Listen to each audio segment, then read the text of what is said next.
Amigos y amigas, continuamos con mucho más de la entrevista con Osvaldo Ramírez, nuestro politólogo invitado, pero ahora con Marianita.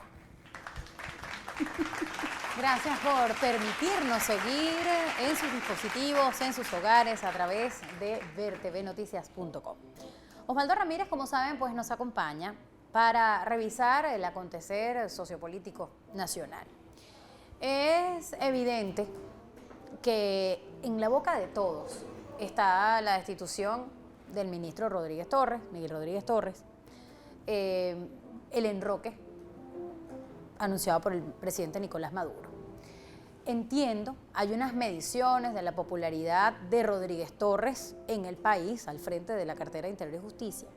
Quizás habrá que conocer qué traes, pero hay que saber, Osvaldo, cuál era la visión que el chavismo tenía de este personaje, porque es evidente a través de lo expresado por los colectivos, bueno, que era una persona que no era santo de devoción de todo el mundo. Incluso ya hay muchos articulistas de opinión que seguramente habrás leído, ya se atreven a contar cómo eran las diferencias intestinas dentro del chavismo de cara a ese perfil. Pero colocar también una mujer al frente del Ministerio de la Defensa tiene su lectura. Entonces yo quisiera pedirte de estos enroques tu visión.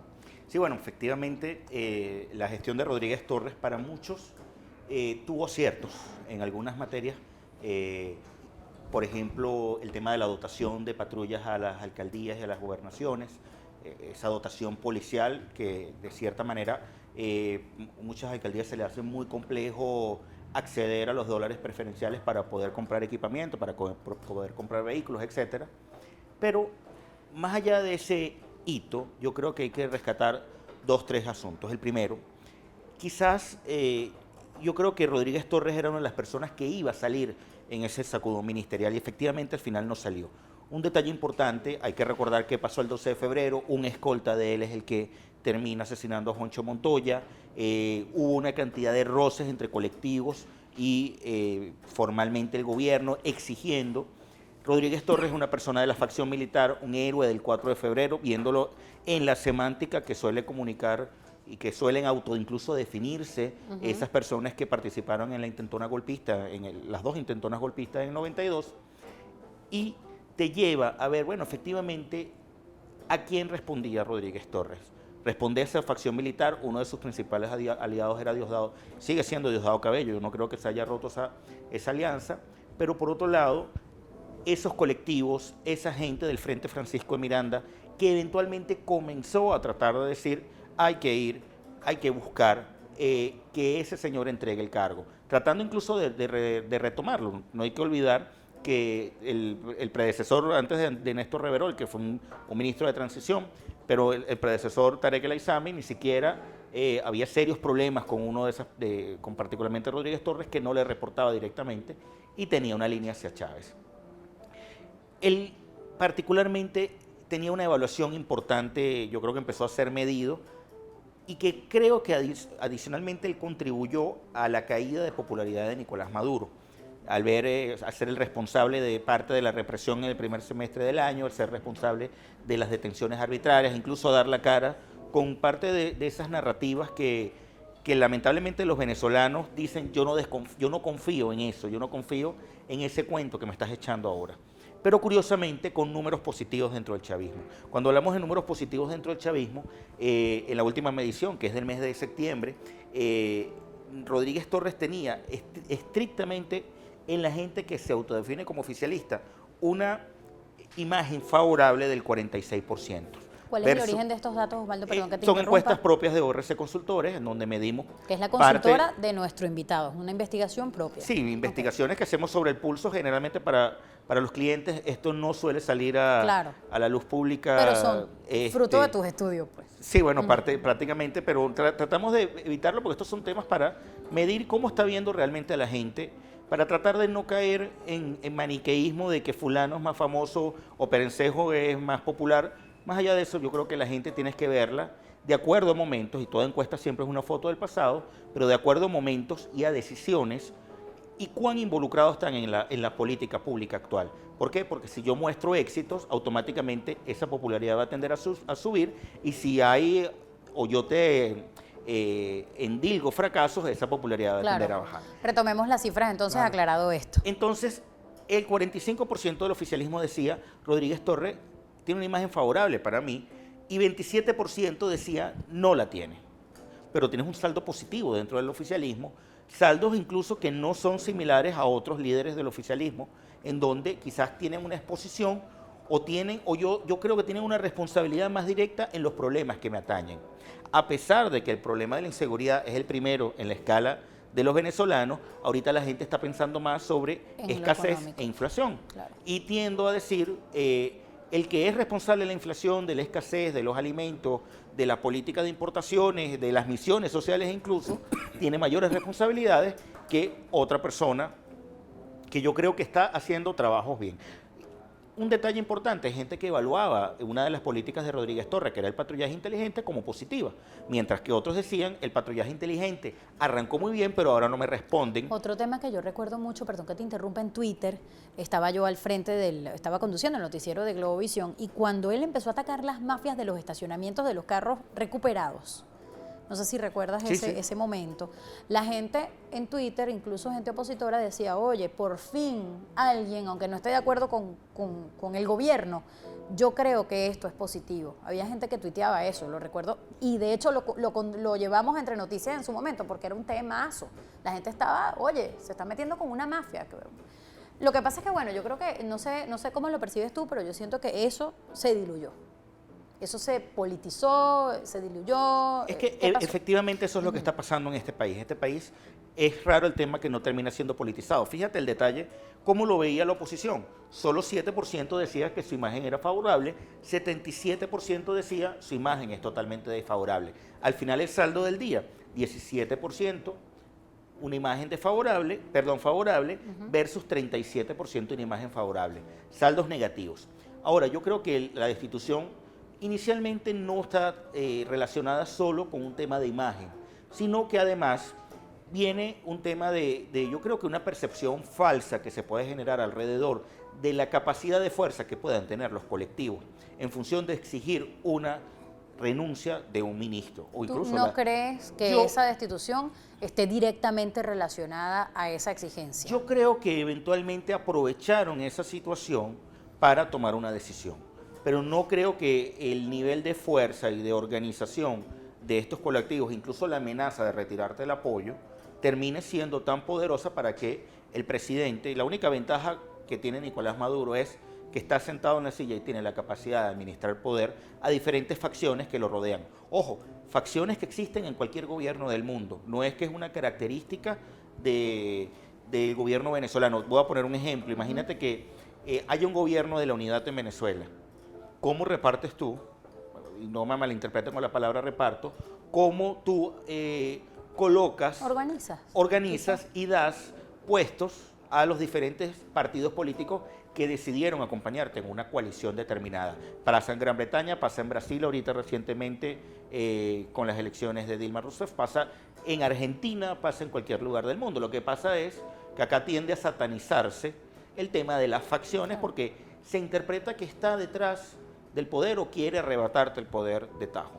Volviendo con Rodríguez Torres, el punto principal es que si yo en este momento estoy en una coyuntura en la cual parte de la actuación, parte de los problemas del país no están siendo resueltos de la manera tan adecuada, yo tengo que de alguna manera darle la vuelta y buscar celeridad, entre comillas. Yo creo que el tema de la seguridad ha pasado por 22 planes, 23 planes con el tema del patrullaje inteligente en los últimos 15 años y muchos de ellos han fracasado, pero han fracasado también porque no hay la voluntad política para ponerle el cascabel al gato. Y no es solo las policías, ahí estás hablando del tema del sistema judicial, de los programas de prevención, de los programas de reinserción social, del tema del carcelario, que todos conocemos las realidades en Venezuela. No es una simple pata de una mesa, sino que es una mesa que puede tener al menos 6 patas. Tema allí, bueno, que no me estás brindando resultados. Y para tratar de ocultar o para tratar de aprovechar de que no estoy viendo los resultados que espero, sencillamente adelanto. ¿Cuál es el problema? Vuelvo a nombrar un militar, técnicamente la Constitución establece, o de cierta manera hay una cantidad de temas que el control policial no debe estar en manos de un militar activo. Y ahí tú estás contraviniendo la Constitución al haber tenido a Néstor Reverol, al haber tenido, por supuesto, a Rodríguez Torres y ahora teniendo a Carmen Meléndez. Carmen Meléndez que, de cierta manera, es vista como una persona eficiente, es vista como una persona que resuelve, es visto como una persona que eventualmente se ha aliado, fue aliada, una muy buena aliada de Hugo Chávez y ahora está aliada sin ningún problema con Nicolás Maduro. Al principio de este segmento, Osvaldo, yo retomaba, tratando de contextualizar de qué íbamos a hablar, el hecho de que fuese una mujer al frente del Ministerio de la Defensa, ahora al frente del Ministerio de Interior y Justicia, ¿eso cómo fue percibido? Porque es un orgullo para todas las mujeres que nuestras dirigentes nacionales en el ámbito político, que quienes ocupan los más altos cargos públicos sean mujeres. Eso habla muy bien de un país que quiere vencer todas estas etiquetas del pasado. Sin embargo, eso tiene sus lecturas internas de todas maneras. Más allá de eso, saber cuál ha sido o cómo es percibida ella dentro de la fuerza, de lo que se pueda saber. Y además, cómo es evaluada su conducción, porque yo recuerdo que en los sucesos de febrero a mayo de este año, todo el mundo miraba a Rodríguez Torres, pero poca gente se refería a la ministra de la Defensa, pese a que la Guardia Nacional se vio absolutamente mancillada por su accionar para el combate de las protestas, ¿no? Entonces, yo no sé si tú percibes lo mismo que yo, pero siento que ella salió un poco airosa de esta situación, a pesar de que se trataba de la Fuerza Armada y que ella era la ministra de la Defensa. Sí, bueno, allí hay dos componentes. El primero es que de cierta manera se rompió una especie de regla implícita en el seno de las Fuerzas Armadas al nombrar una mujer. Una estructura típicamente machista, típicamente masculina, y mucha gente interpretó cómo es eso que tú me vas a colocar una mujer al frente. Ahora, así en la salvedad, es que ella no está al frente, hay un comandante estratégico operacional y a ella le estamos dando la responsabilidad administrativa. Claro. Ese CEOFAN que llegó a ser una especie de, estuvo compartido un tiempo por Wilmer Barrientos y posteriormente estuvo al frente Vladimir Padrino. Ahora, con la vuelta a Vladimir Padrino, fusionan los cargos, hay que ver. Ahora es comandante del CEOFAN y ministro de la Defensa. Y de cierta manera el ministro de la Defensa tenía, hace muchos tiempos, hasta llegó un momento en que Chávez partió eso con el cambio de la ley de la Fuerza Armada Nacional Bolivariana, pero el caso de Carmen, volviendo a tu pregunta, efectivamente ella salió airosa. ¿Por qué? Porque realmente la Guardia Nacional le respondía es al comandante estratégico operacional, no le responde a la ministra de la Defensa. ¿Cuál es el trabajo de la ministra de la Defensa? El más importante, el tema de las universidades, o sea, de todo el esquema de formación, y el tema del apresto operacional, entre comillas, trabajar en función de las compras de armamentos que requiere la Fuerza Armada en sus diferentes componentes o en sus diferentes puestos para sencillamente garantizar, y digo garantizar entre comillas, esa soberanía, no porque estén de entredicho, sino que es un poco la visión de la escuela de que siempre va a haber un enemigo que va a querer atacarte y tú tienes que estar preparado. Entonces, claro, ahí, por eso es que es tan importante esta lectura que estamos haciendo, porque el hecho de que el general Padrino sea ahora quien tiene en sus manos la conducción del Ministerio de la Defensa y el CEOFAM, sí te da una lectura clara de por qué el presidente de la República toma esta decisión. Bueno, y ahí curiosamente hay que ver, porque yo creo que Nicolás Maduro ahí tiene una papa caliente en la mano. Bueno, ¿cómo hago ahora con el comandante estratégico operacional? ¿Se lo doy a una nueva persona, haciendo a alguien? ¿Le doy lo que corresponde al más antiguo de la promoción, como era la tradición? ¿Cómo están las lealtades allí a Nicolás Maduro? Porque su entorno, ahora con este enroque de Rodríguez Torres, está en la boca de todo el mundo. ¿Quiénes le son leales? ¿Quiénes no? ¿Qué pasó con los colectivos? ¿Por qué se les dibuja la lealtad de los colectivos al gobierno? Empieza todo el mundo a hacer organigramas. Bueno, es que Alexis Vive y La Piedrita entonces están por un lado, pero estos son de Diosdado, estos son leales a Freddy Bernal, estos son los de Juan Barreto. Esto se volvió como el lenguaje de los pranes. Esto se puso ahora en la boca de todos. Yo creo que ahí lo peligroso es, y Rodríguez Torres yo creo que estaba claramente en la búsqueda de desarmar a parte de los colectivos y bueno, se le trancó ese serrucho. ¿Qué pasa con desarmar a estos colectivos? Que existe la idea de que esta es la principal fuerza de choque en el caso de que aquí vuelva a haber un suceso de un golpe de Estado o que pretendan sacar del gobierno por una manera abrupta a Nicolás Maduro, en este caso. Ya Chávez no está. Bueno, el Un chavismo poco está fue esa dividido, idea. ese es otro tema para conversar. El chavismo está diluido, pero si yo no confío en la Fuerza Armada, porque quien da los golpes de Estado siempre son los militares, civil no da golpe de Estado, y eso yo creo que Si no, no se todo el llama mundo golpe de Estado. Nadie tiene poder de fuerza suficiente para generar este tipo de cambios. Significa que tú temes que lo que has armado como milicias, que también es un exabrupto, porque no le responden al ministro de Defensa, no le responden al comandante estratégico operacional, sino que de cierta manera el vicepresidente y el presidente tienen comando directo, tienen unas líneas directas de comando. Si estos colectivos que ahora están totalmente atomizados y respondiéndole a diferentes caciques, tienen la capacidad y tienen la voluntad de responderme y defenderme en el caso de que la cosa se ponga complicada. El gobierno muchos han dicho que no lo van a hacer porque efectivamente hay gente que allí no es verdaderamente revolucionaria. Por lo tanto, yo condiciono mi apoyo, que es un poco lo que hemos visto con las declaraciones públicas de Frente 5 de marzo. No te apoyo hasta tanto tú no destituyas o metas preso o saques a fulano del gobierno. El gobierno ha dicho que un golpe de Estado, y que quede claro esto, estamos hablando de lo que el gobierno ha dicho, no de lo que uno aspira que suceda en este país, pues somos absolutamente respetuosos de las leyes y la Constitución, y tenemos ética para hablar aquí. Pero el gobierno siempre ha manifestado esto como una preocupación. Han incluso denunciado y han encarcelado personas de la Fuerza Armada, miembros de la Fuerza Armada, por estar presuntamente involucrados en la planificación de este tipo de eventos. ¿Se está protegiendo el gobierno también tomando esta decisión del enroque en el ministerio? Mira, limpiar el entorno, estar seguro de que te son leales quienes están allí.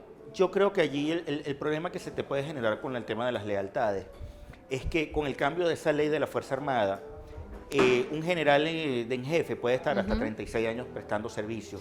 Y si yo soy general en jefe y me dejas prestando servicio, yo voy a estar eventualmente gobernando la Fuerza Armada durante más años. La tradición antigua era que se acababa a los 30 años la carrera y cuando tú cumplías 29 te promovía al máximo cargo y esa gran generación, esa promoción es la que terminaba gobernando la Fuerza Armada. El problema es ¿Cuántos años le quedan a...? Ellos le quedan 5 años. A ambos. Le quedan 5 años a Carmen Meléndez, le quedan 5 años a Padrino López, ellos son de la misma promoción. Entonces tú te planteas, bueno, ¿y qué hago con los que vienen ascendiendo abajo? ¿Qué cargos le doy? Que aspiran a gobernar y que de tarde o temprano, si yo no los involucro en la burocracia estatal o les doy cargos importantes de comando o efectivamente los meto o los coloco como embajadores, agregados militares o digamos, de cierta manera les ofrezco trabajo, no es que voy a ascender a un general para sentarlo en un escritorio, tú tienes problemas de ver, tengo tantos generales que no sé qué hacer con ellos. Y ahí es donde quizás yo no estoy diciendo que se levanten las suspicacias y comiencen a ver porque a fulano le diste y a mí no, pero son temas para pensarlo adecuadamente. Pero son humanos. Porque son seres humanos y dicen, bueno, llegué al tope de mi carrera y entonces ahora soy asistente del asistente del asistente de un general. Aparte de los años de vida útiles que están garantizados con estos nombramientos, si es que hay buenas relaciones y hay protección del entorno. No, y curiosamente son gente que en la parte de llegando a la cúspide de su vida útil profesional, 50 años, ya tú lo estás sacando de la fuerza. Entonces, también son planteamientos como seres humanos, bueno, ¿qué hace una persona que lo retires a los 50 años? Vas a tener problemas de gente que dice, bueno, ¿y qué hago yo ahora? Osvaldo, se nos acaba el tiempo. Pero estamos muy complacidos de haber podido conversar todos estos temas contigo. Siento que toda la gente que nos ve aspira la opinión y la explicación de nuestros expertos aliados para tratar de entender este difícil entorno sociopolítico que vive nuestro país, estas decisiones que a veces uno mismo no entiende hasta que no las desmenuza. Gracias por estar con nosotros. Gracias a ti. Osvaldito, ¿qué opinas tú de las mujeres que van al baño juntas siempre a conversar y a hablar? Mira, eso es importante porque yo creo que ahí es donde se generan los diálogos que cambian los países. ¿Verdad? Bueno, nosotros vamos ahorita justamente a ver el tocador con Marianita y con Eva. Euler siempre.